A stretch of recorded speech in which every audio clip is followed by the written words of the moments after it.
Now, the Yanos are now fully stepping into film. Amapiano dynamite fellow Liti will be dropping a short film named after his previous EP titled Contagious, which details how he tackles life in the fast lane and his conflicts between his real self, Tsolofelo, versus his stage name, Fellow Liti, and his dominant alter ego, which he calls Guluva. Now, this 8-minute project, directed by Nigel Stogel and Lindogu Malinga, yes, that's correct, will allow us to see Tsafelo, hitmaker, dive into the world of acting. Now, this project is another way of exploring how Yano artists are trailblazing globally, not only in music, but other creative mediums as well. As part of the Youth Month, now we had to accept the invitation to exclusively watch this soon-to-drop project of an artist that influences Mzansi's youth. Arashebe.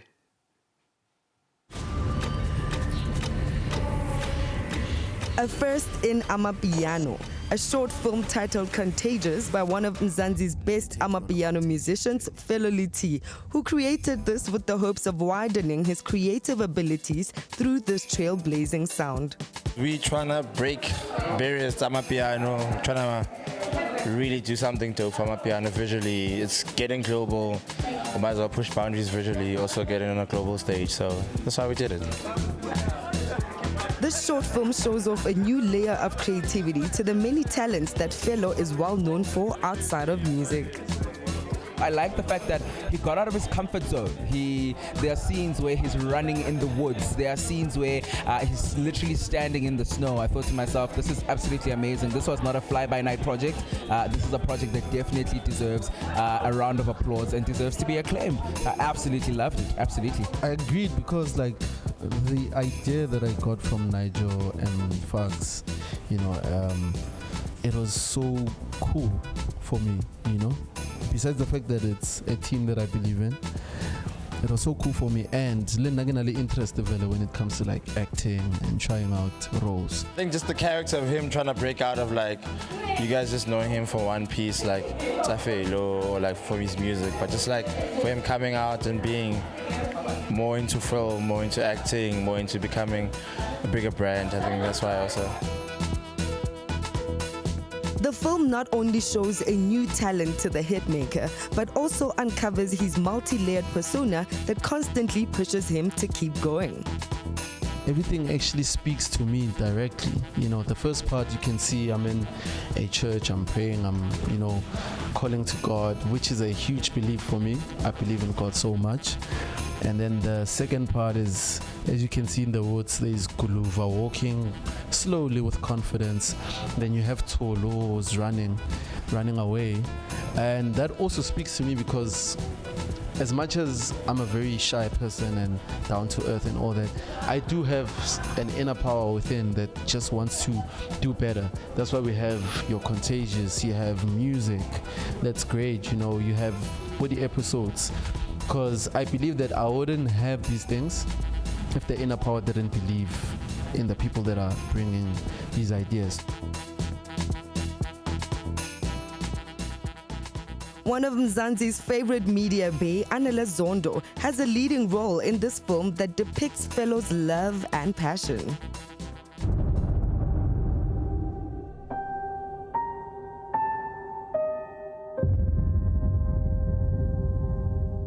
So they called me up and they were like, hey, would you be interested? And I thought it was a great idea because I love when I'm a creative come together and create something that's unique and something that can speak beyond just what they're known for.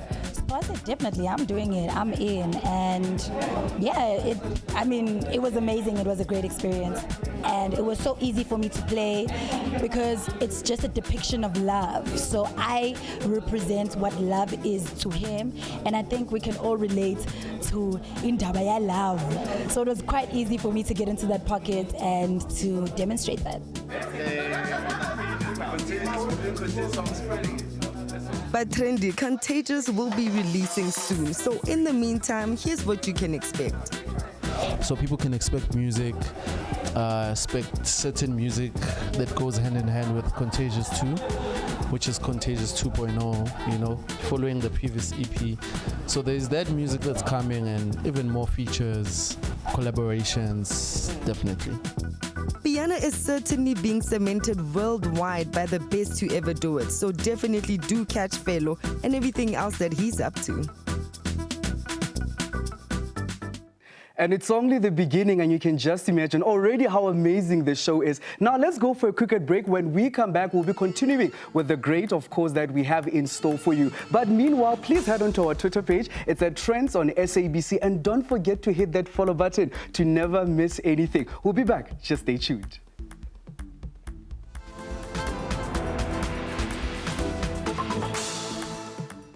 Now, the very cold season of the year is upon us, and many have started coughing due to the low temperatures and dry air. But we as Trendz went to find out and remind you about some known secrets that could minimize the effects of these unpleasant weather conditions. Let's have a look. They come in different sizes and shapes, and the purpose is to add moisture in your home or office space. Humidifiers are popular air cleansing devices that help purify your environment. These machines are filled with water, and once they are activated, the moisture comes through in the form of a steam, and it will help with your tone of skin, help with scratchy eyes, dry throat, blocked nose, and just general well-being. Especially with kids who have smaller noses, the babies, their little noses get blocked very quickly, and the unit has a diffuser tray in which you put camphor or eucalyptus essential oil, and that will send that particular fragrance out into the air to help the decongestion. Now, help me understand, there are air purifiers, humidifiers, and you mentioned something else earlier. Please do take us through all those products. Okay, so dehumidifiers, as we've just explained, we have two options. We have a mist dehumidifier, which I've just described to you, and we have a evaporative humidifier, which just puts a moist air into the environment. You don't feel or see any mist. Air purifiers are designed to purify the air in the space that you are wanting to purify, be it your bedroom or your lounge or your open living space. And that is a little bit more complicated or a technical product in terms that it has a 5-stage filtration system.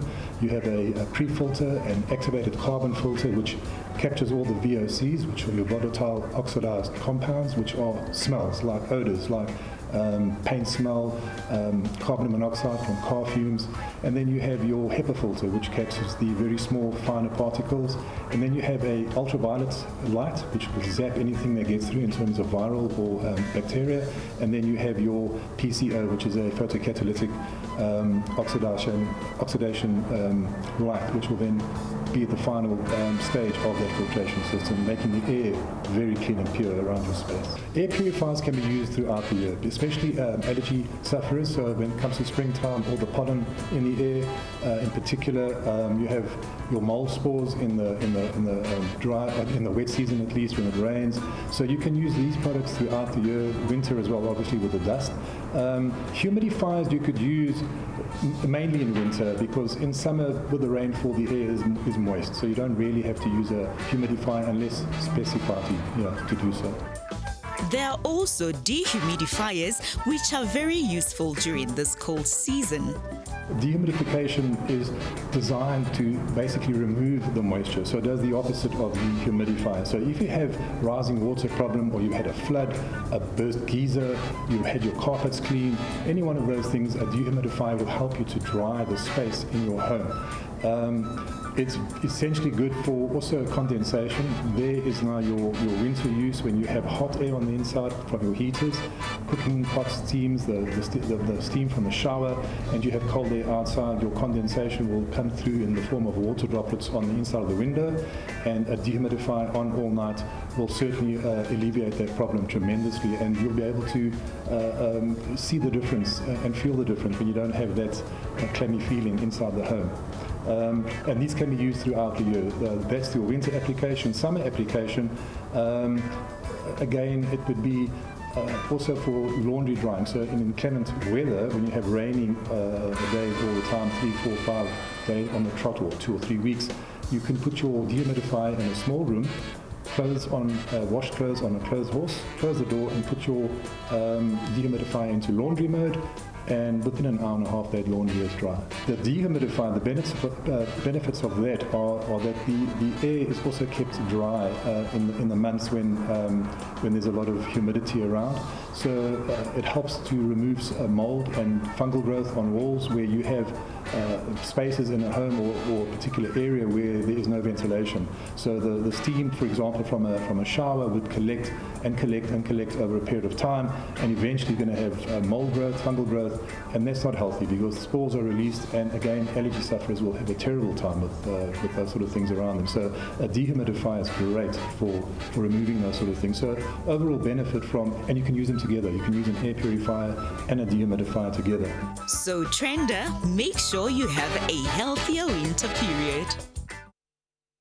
Now, did you know that exploring your artistic side is actually therapeutic? Now, you see, different art forms enables us to holistically enhance our senses and capabilities. And the intuitive creation of mandalas is an answer to various challenges that require rebalancing, recentering, and renewing yourself. Now, Trendz Love producer Didintle Mokelezi joined a group of ladies during a creative workshop at a healing center in Kyalami in Johannesburg. Let's take a look.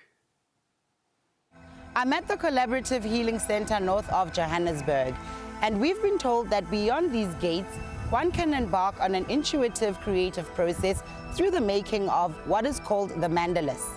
Wow, that sounds like a soul quest. Let's go and find out what this creativity is all about. Come with me. The therapy session commences with a meditational sport and visualization experience. This to help us become present in our bodies and connect with the creative realm.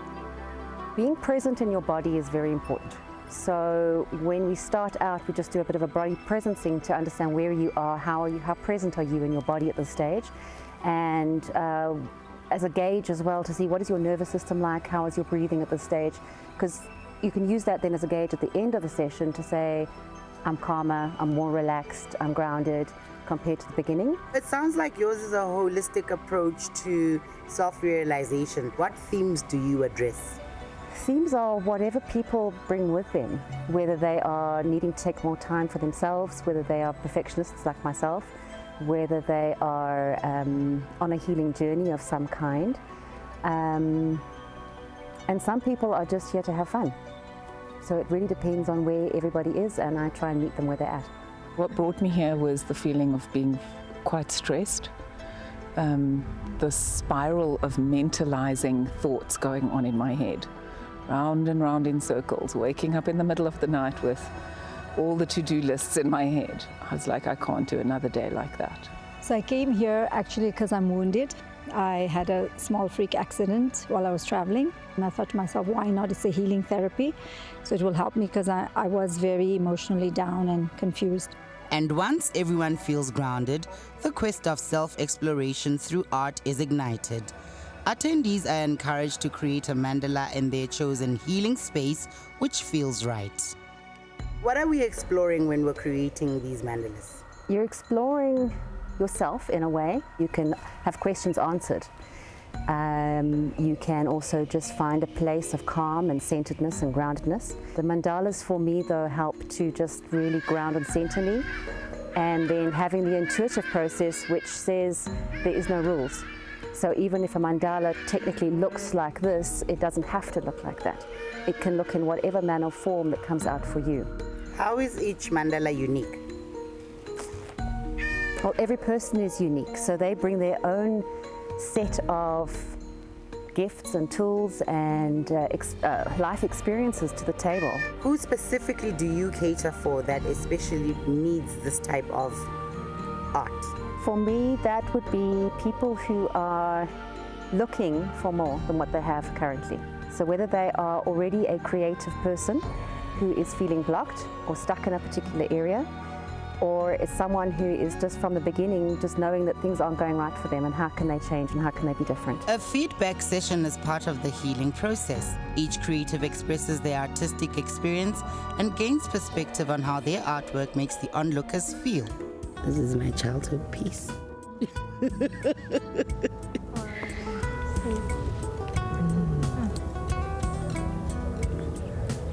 for me there is so much fun and play and joy and movement and love. To me, where is it? You're looking through an eye, but you're looking at brighter stuff, more positive things. It just brought out assertiveness, and made me realize that what it's all about is being stronger for you.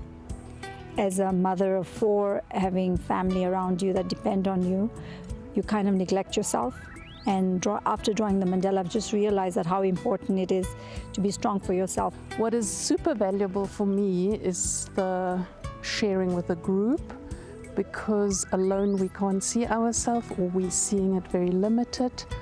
And through the group sharing, I found that we get a different perspective on that which was created by us. I'm definitely not the same person who arrived here this morning, simply because it's awoken in me a sense of self-judgment, self-criticism, and I'm going to take that home with me so that I can complete the reflection process. I know they have to be done, but I feel like it's contextualized life for me. It's just a to-do list. It's just stuff that has to be done. This is much more fun. We need to remember how to be children. We need to heal our wounds around creativity. Now, besides having loads of fun creating this mandalas, I certainly feel a lot more rebalanced, restored and refocused. Now, that's a great way of finding out a little bit more about my true inner self. Now, let's be honest. Some of you were thinking of umandela. No, it's mandalas. And that's why it's important to tune into Trendz Live. We educate you and entertain you. Now, watches will never go out of fashion. They are destined to stand the ultimate test of time, and for men, watches are a big deal, and wearing one can translate to their confidence, preparedness, and elegance. Show producer Asanda Zondi spoke to a luxury watch expert who divines into an ultimate guide to buying a luxury watch. Thus, if you are debating whether or not to buy an expensive watch for your dad this Father's Day, maybe this will give you a bit of clarity. Let's take a look. They say diamonds are forever, and the same goes for luxury watches as well. Although a watch's main function is to tell the time, a quality timepiece does so much more than just that. And for this reason, classic watches are timeless and will never go out of style, especially on a man's wrist. A luxury watch is more than just a watch with a fearsome price tag. It's also the craftsmanship, features, and aesthetic cues that go into those millions of rands amounts. If you are ready to buy your first luxury watch or update your collection, you know that there are many factors to take into consideration. CEO of an online business that sells high-end watches is about to help you make the most informed purchase. So let's get to the basics. Quartz versus mechanics, right? Which one works better? Difference between an automatic and a quartz watch is an automatic watch, the second hand there, it sweeps. So you see, it doesn't tick like a quartz watch. A quartz watch would typically tick 1, 2, 3, where an automatic watch just sweeps, there's no ticking. The main purpose of a watch is to tell the time, right? But why spend so much money? What is there more to it? For me, watches is like it's a way to express yourself. Us guys, we don't wear lots of diamond jewelry and stuff, so we have a watch, and you can show with your watch a bit about yourself. A watch tells a lot about someone. You can actually, when someone wears a watch, you look at him, you can tell that person is either a businessman or he's a banker. You can put them in a category by their watch. What about the straps? Is it also something you need to consider when purchasing an expensive watch? You can. A strap changes the whole watch completely. Like example, let's say this Panerai, it's got a brown strap on, but you can even put a black strap on and just completely changes the look. The strap is not something, it doesn't affect the value of the watch, but it's just purely change the appearance of the watch.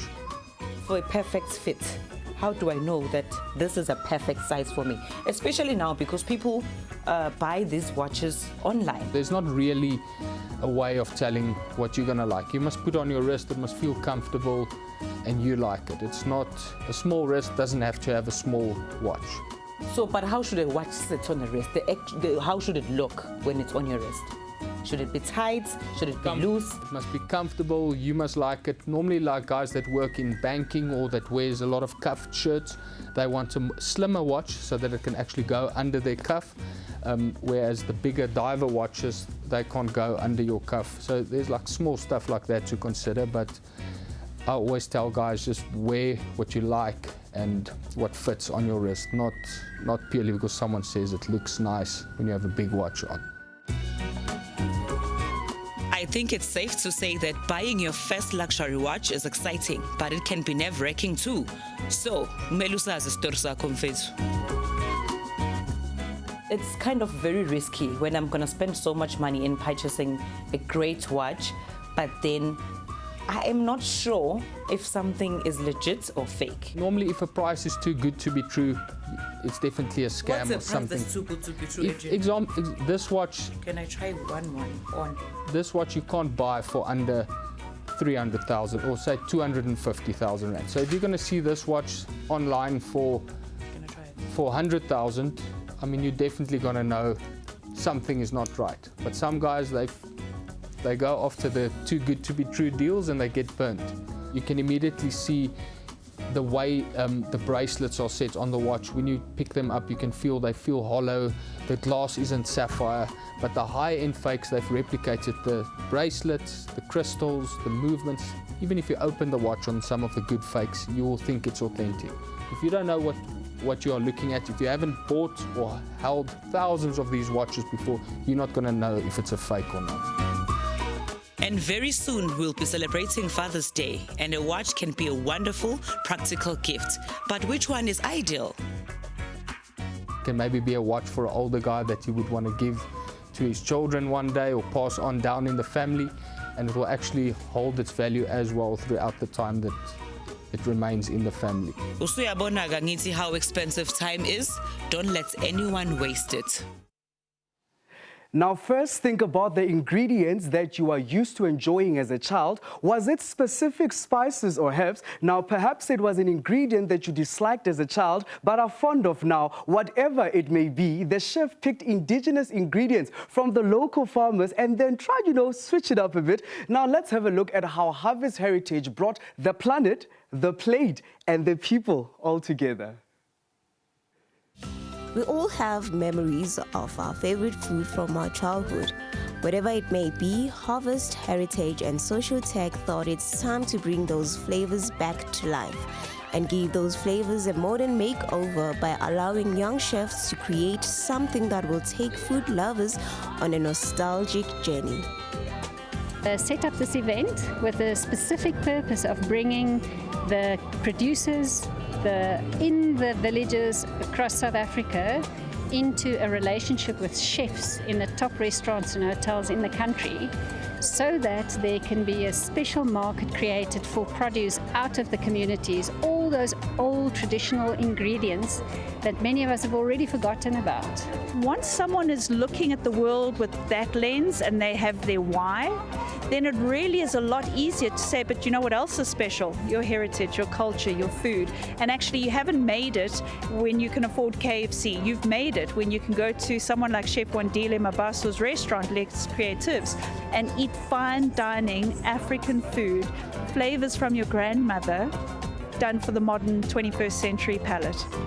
With their adventurous spirits and innovative techniques, these young chefs champion the use of indigenous ingredients such as maize, beans, locust, and various local fruits and vegetables, bringing them to the forefront of the culinary world and creating a new food culture that celebrates diversity and sustainability.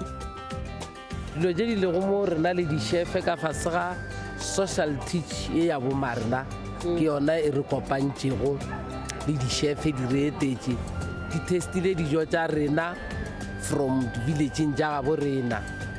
After that ba feleletša ba tšea marotse, ba tšea mekhusha, ba tšea ditelele, ba tšea ditlou, ke dijo tše lekgono ba di apeileng ka mo le di testang. And ye nngwe re thabetseng ke ya gore re kgona go kopana le SABC ka baka la bona ge e be se bona bo marena le shefe re ka be re sa kgone go bolelela community ya gabo rena ba sebeditse this ke mokhuša wa mochina ke morogo o mongwe ba bang ba o bitša masters ke ona ba sebeditse ona ba boa ba sebeditsa bogobe jwa lerotse ke segaga bo rena se ba boa ditouši dile ba di tšea ba tla ba di testa lapha ngite ukuthi obungada lo msebenzi lokhona sibone ukuthi bo chef bendane ukuthi sito supporta nje impela ngoba sibanikile naletinye ulebele babakudinga lapha kithi sinike bo chef labambalwa kakhulu sibanike tindlubu sabanika tinhlumayo cowpeas bambara beans emabele white sorghum sabaniketa imillet sabanika umbhidvo amaranth which is tepe or imbuya sabaniketa tindvo nje letinyenti nemadumbe bawatfole lapha kithi so we supplied I think 6 out of the 10 chefs. Food is not just a mere necessity for survival, it's an art form that is constantly evolving and adapting to changing times. And in recent years, a new generation of young chefs has emerged who have taken it upon themselves to infuse indigenous food and ingredients with a modern twist, colorfully reimagining traditional dishes with a contemporary appeal. Very lovely to be able to invest in the future of our young chefs and change people's perceptions of what constitutes South African cuisine. So 10 of the top young chefs in South Africa have been given 2 dishes to prepare. One is made from a primal ingredient, meaning like a mainline meat ingredient that one would normally use. And the other one is a secondary ingredient, stuff that we wouldn't normally see, like tripe, like trotters, like really unusual traditional ingredients. And what they've done is they've been given the challenge to create a fine dining style dish from these using not only but mostly heritage ingredients. One is made from a primal ingredient, meaning like a mainline meat ingredient that one would normally use. And the other one is a secondary ingredient, stuff that we wouldn't normally see, like really unusual traditional ingredients. Today, for example, I ate locust for the first time and it was delicious, amazing.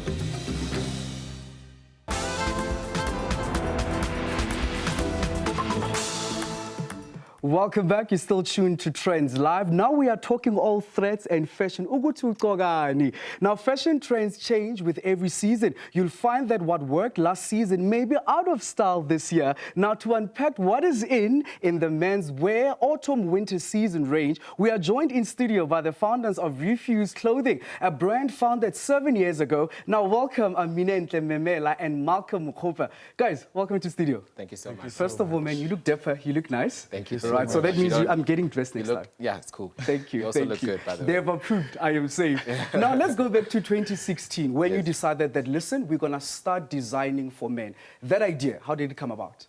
Okay, cool. Mini, do you want to go through it? Okay. So basically, we were in DUT, young boys messing around, but we just had a thing. We just always messed with each other. So we started bouncing ideas. Actually started with this one girl who wanted these tight shorts.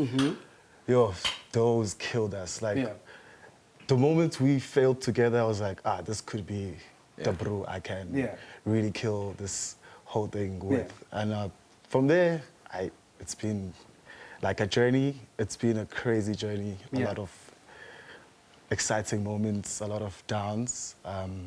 It's been great, and hopefully it gets better. It will get better, so we're not having downs anymore. Right? So I've seen with your fashion style or your fashion direction, I'm seeing a lot of cotton, 100% cotton. Why is that? I think a lot of people actually find value in cotton since the whole world is moving into a sustainable direction. We kind of like want to play our part. So in terms of having 100% cotton fabrics, they're very durable.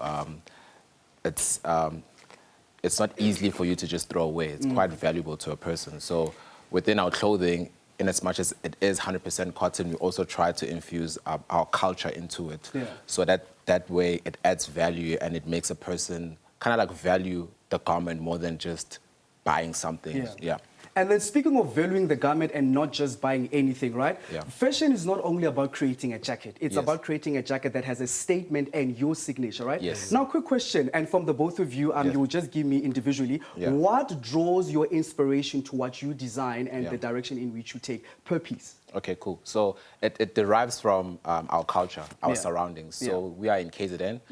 Most of our garments, actually all of them, are inspired by KwaZulu-Natal. Yes. So we're trying to create a guy from Durban who wants to conquer the world, and he wants to be the best dressed. Yeah. So that's the whole idea of Refuse. Definitely. Anything? For me, it's inspiration. Yeah. Experience. Yeah. The inspiration is experience. Being vulnerable in front of my friends, my childhood, family, the fights that happen in Yeah. between. I feel like that fuels everything for me and Malcolm and the rest of the team. The whole thing literally just, it's basically a Zulu man who just wants to conquer the world and be at the highest level of wealth or what can I say? The highest level of fashion, like haute couture. I'm mixing that with street fashion.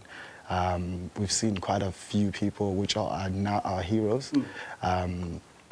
So for us, it's mainly like experience. You have mentioned you being a Zulu man, and then you mentioned KZN. Yes. And let's get ready for the ultimate event of the year, the 7th July. Okay. It's all coming up, and I know as Yes. fashion designers already, you're thinking of creative things and nice pieces to design for people, right? Now, my question is, this winter, we want to walk on that red carpet, not be color blocking, but still be relevant and decent, and still be on trend. Yeah. What is in trend this winter season?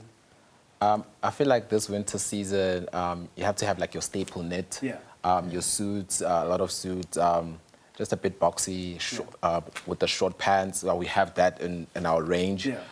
So color blocking depends, you know, how you put things together. I feel like the way you use your colors is very important. You can have a black pants with a green T-shirt, but like the way you put it together and the whole mood behind it is the most important thing. All right, Minentle, I just want to put you on the spot here for a minute, right? Dun, dun, dun. I just want you to tell me, right? As a decent man going to the office, corporate world in the winter season, I don't want to just throw things on me, right? What would you say would be ideal for that corporate look in winter and still look the part? Dapper, okay. So I feel like the technique... Oh, I like that you said dapper. So I'm using the right words yes, now. you are. Yes. So basically, I genuinely feel like the technique is layering. Yes. Also, like with the correct layering. The pants are getting a little bit more flairier, and like the men's section is getting a lot more bigger with the influence of other, like this global trend that's happening right now with big pants and all of that, with Balenciaga, LV and all of that. So with us, we're trying to push the limits of South Africans to actually look at fashion on like a global scale. So within the office space, we look at like trench coats, double-breasted coats. So we try our best to actually always add like an innovative idea into it. So it's not really like a button up or just like zips or whatever. So we try to add what I think we've learned along the years. So I feel like my best tip to gents, just buy the pants a little bit flairier and the shoulders a little bit dropped. Three I pieces. think adding to that, it's more of the guy that we kind of like attract is more of a cool dad who's going to work and he's cool. You know, he likes sneakers, a little bit baggy. You know, so that's the guy that kind of like gravitates with the brand. But then on a global scale, I think the whole world is trying to move into baggy vibes. We're just trying to accommodate that at the moment. So then this is what I want us to do. You know how they say you're all talk but no action? Now we have spoken, right? We have heard your advices, we have heard what you guys draw inspiration from, but I want us to show Mzansi, what are we talking about, right? Can we let the models in, right? Yeah. And then as they're coming in, I just want you to explain as per outfit, as per model, you know, walk us through what is happening, what are we talking about, what are we wearing? I'll start off with this. Yes. This half jersey is actually inspired by what we call in Durban, it's called, what is it called, the vest? The Zulu vest. Okay. It's a Zulu vest. What is it called? With the ingwe. So that vest is worn by Zulu men going on to a traditional event. Yeah. So we have a cool vibe to it. So we put that on a knit, and we kind of like put an R. If you had to turn back, there's like an R. So it's a cool way of going to a traditional event. You know, so you're not looking like other people, other Zulu men, but you pulling up on a cool with your loafers or whatever that it is, or your sneakers. So yeah. Okay, move forward. We have our varsity jacket with our logo. So Refuse is inspired by Nguni. All right. Nguni, which is like this is basically stick fighters. Right. Those Zulu stick fighters, which basebenzisa ubhogo. It's called ubhogo in PC, and there's like different types of it. Yeah. So we just mainly used the ubhogo. And like a normal stick with a big head. Right. Actually, there's a bigger. Yeah, it's bigger on the back. Also, there's also like, so this is where we come into layering. Layering. So it's our. This is our. Do you mind taking it off, bro? Do you mind taking that off? Yeah. It's actually a vest. It's like a cropped vest, which is new to gents. It's really new. It's like gender neutral, which is really cool. Do you mind turning around? And then our next model there, I'm seeing there's that formal piece and then it's short, you know, so those are two different worlds. Yes. Explain this for me quickly. Yeah. So this is the guy in a corporate world who's going, you know, maybe in a meeting it would be a long pants, but in a fashion world with a sneaker, this is the guy in the corporate world, the dad in the corporate world who wants to look cool, very confident, with different styling, you know, this. So yeah. Then do you sell the hair? Can I get the hair? You can talk to him. You can try it. All right. So I just want to quickly talk about the shorts, right? Yes. Do we bring that into the boardroom, or would you say this is a normal during the week? Maybe let's say Friday, you're about to knock off, you're going for drinks with friends. Yes. All right. Definitely. Next model. Let's see what's happening. So this is more of your casual guy. Yeah. We have our denim jeans, our staple. This actually sell very well for us. So this is like also on a Friday, you casual. You're pairing it with our knit. You turn around with nice Refuse branding. You know, just it's more of like a vibe. You want people to, you know, you wanna brighten up people's mood on a Friday. You know, so yeah. All right, and just in 5 seconds, where do we find you, where do we follow you, and where do we start to love and follow what you guys are doing?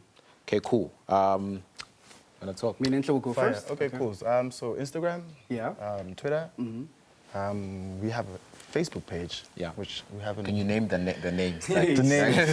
So it's, just quickly, we're running out of time. Instagram is refuse_RFC. Yes.